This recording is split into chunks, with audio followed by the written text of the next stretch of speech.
So guys, nakaisip ako ng iluluto. So buti na lang meron pa ditong sibuyas at bawang dahil di pa kami nakakapamalengke. Ayan. At syempre, meron kaming ganito.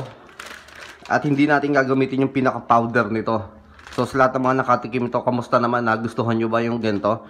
So ayan. So ang kukunin lang natin dito is yung pinaka-noodles nito.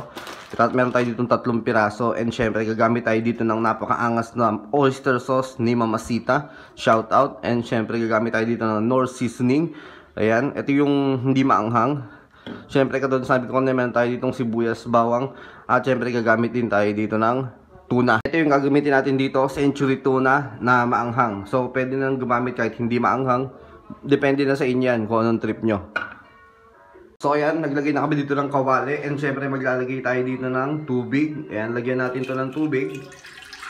Ayan. At syempre pakukulaan natin yan. Ayan, habang papakulo na, ang gagawin natin dito is ilalagay na natin itong mga noodles. O diba? Meron pa palang ganito to. Lagay natin yan dun.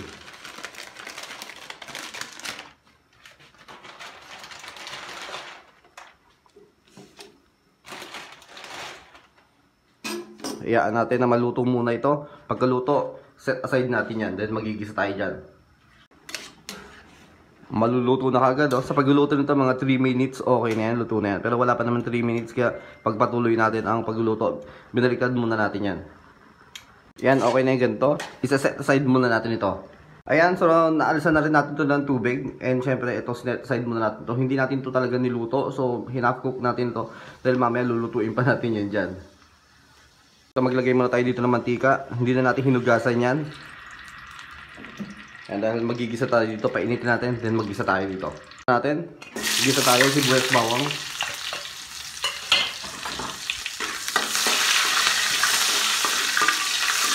Ito talaga kakaiba itong lulutuin natin. Then lagay natin ng century tuna. Then maglagay tayo ng tubig dito sa lata. So kalahati ng tubig ang inilagay natin dito. Shake natin para makuha natin lahat ng nasa loob ng lata. Para hindi sayang. And then maglalagay tayo dito ng oyster sauce at saka paminta. Maglalagay tayo dito ng paminta. Oyster sauce. Ayan. And syempre liquid seasoning. Kasaling-kasali yan sa ating ingredients. Para mas lalong sumarap. Ayan. Then kailangan natin itong haluin.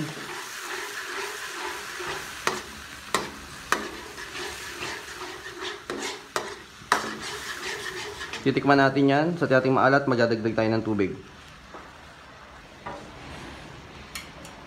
Kailangan natin magdagdag ng tubig. Ito ko na nilagay. Okay na yung ganyang karami. Baka naman masyadong tumabang.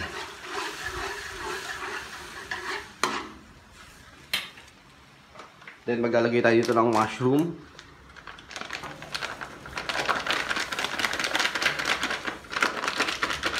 Siguraduhin na ilagay lahat para hindi sayang. Siyempre kailangan haluin. Medyo pakuluan natin to ng 1 minuto. So yung kumukulo na, kailangan natin itong ulit haluin. Hindi natin to dapat yung matutuyuan. So hindi natin gagawin yon. Kailangan may sabaw. Para pag nilagay natin to noodles, lalasa pa rin maigi dyan.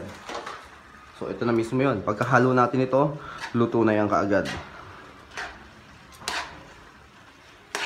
So ganito ginagawa namin kalimitan kapag gusto namin i-level up ang mga noodles. So noodles na yung ginamit natin doon. At ito na, napakasimple at napakasarap na tuna mushroom noodles. Napakasarap na merienda. Napakasarap na baon. Medyo maanghang yan dahil maanghang na century tuna ang ginamit natin dito. So yan, sana lang gusto nyo niluto namin. Kita-kita ulit tayo sa aming mga susunod ng mga videos.